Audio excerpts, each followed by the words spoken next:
Miss হবে না আপনার পছন্দের টিভি শো। দেখুন জি5 অ্যাপে একদম ফ্রি। তোমার বাড়ি কোথায়? তোমার বাবা কি করে?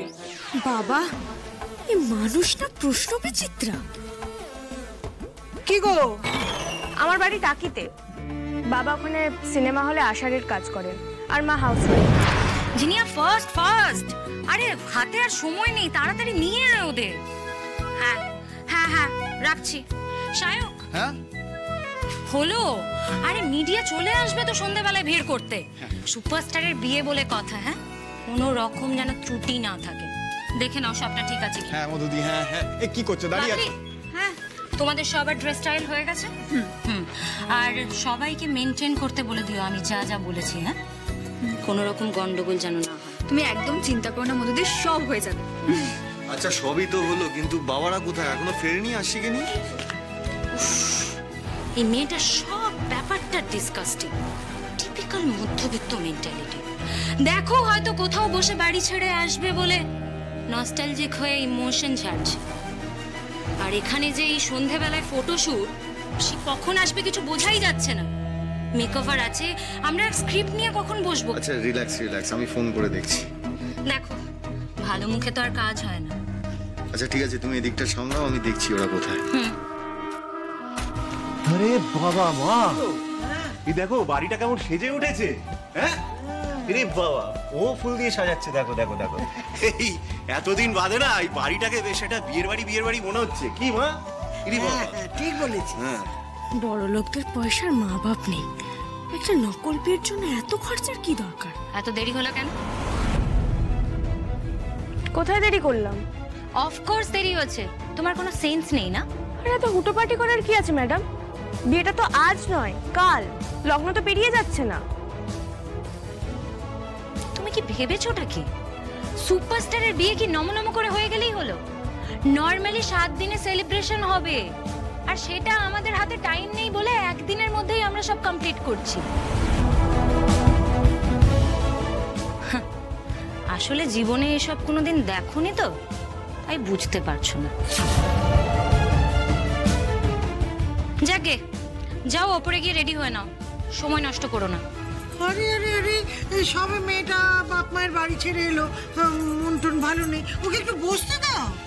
বসার আর টাইম নেই ঠাম্মি। সন্ধেবেলায় আরশি আর স্বাক্ষর pre wedding special photo shoot হবে, মিডিয়া সেটা কভার করবে। তার আগে আরশিকে প্রপার মেকওভার করতে হবে। ও মা, দাদা,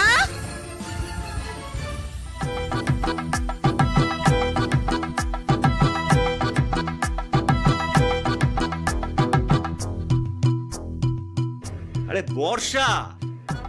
বর্ষা?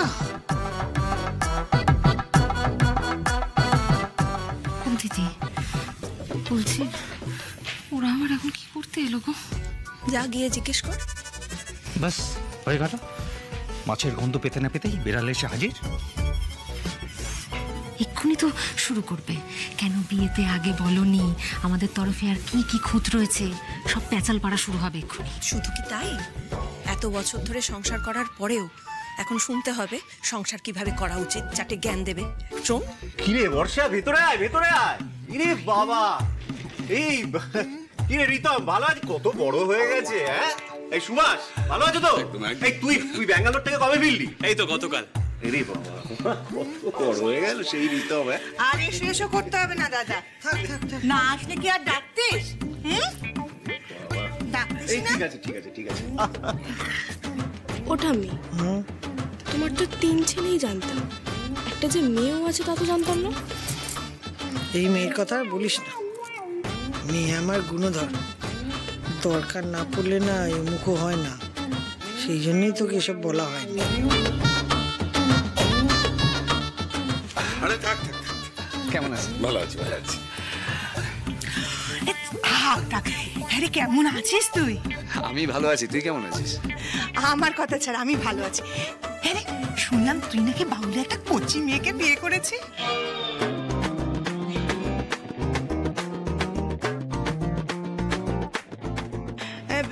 সে কোথায়? তাকে তো দেখছি না। ও আসলে এত লোকজন দেখলে একটু আড়ষ্ট হয়ে যায়, তাই আড়ষ্ট হওয়ার কি আছে? এই আবার এসে শুরু করে দিলি তো? কি যে বলো না মা, আমি আবার শুরু করলাম? দেখো ঘরে তো একের পর এক কাণ্ড ঘটেই যাচ্ছে।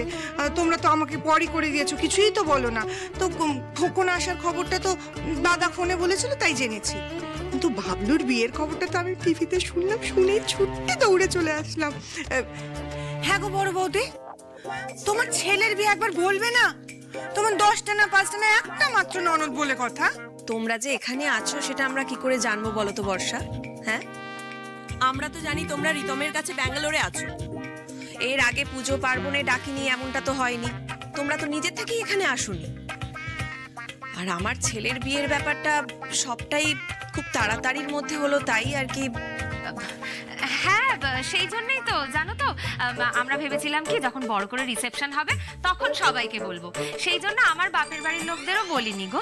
হ্যাঁ, দুম করে ব্যাপারটা হয়ে গেল, তাই ভাবলাম যে তাড়াতাড়ি করে বিয়েটা সেরে ফেলি, তারপরে আত্মীয় স্বজনদের সব জানানো যাবে। কিন্তু তোদের তো এখন আসার কথা না, তোরা বললি 1 বছর আসবি না, তো ওইখানে নাকি জামাই ব্যবসা করবে। না না মা, আসলে ব্যাপারটা হয়েছে কি, ওই রিতম চাকরিটা ছেড়ে দিয়েছে আর প্ল্যান করেছে এখানে এসে ওর বন্ধুর সাথে একটা অ্যাড এজেন্সি খুলবে আর কি। তাই আমরাও পাকাপাকি ভাবে এখানে চলে এলাম আর কি।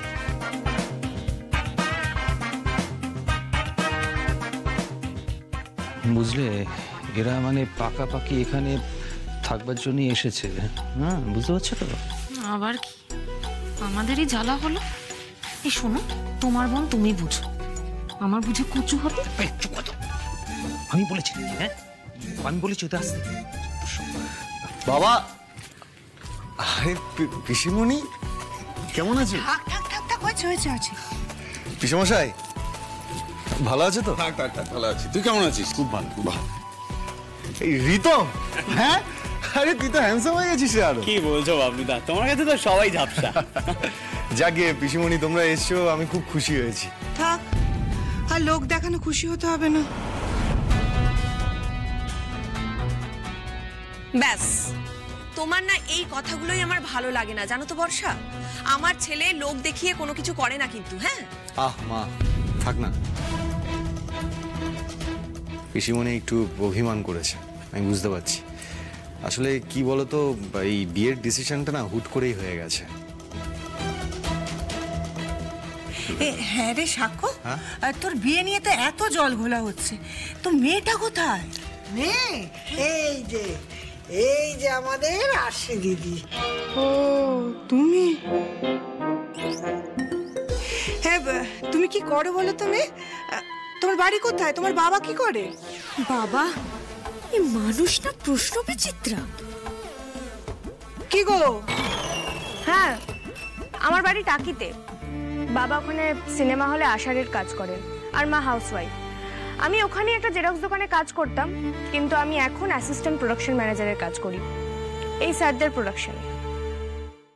জি5 ডাউনলোড করুন আর সব এপিসোড দেখুন একদম ফ্রি।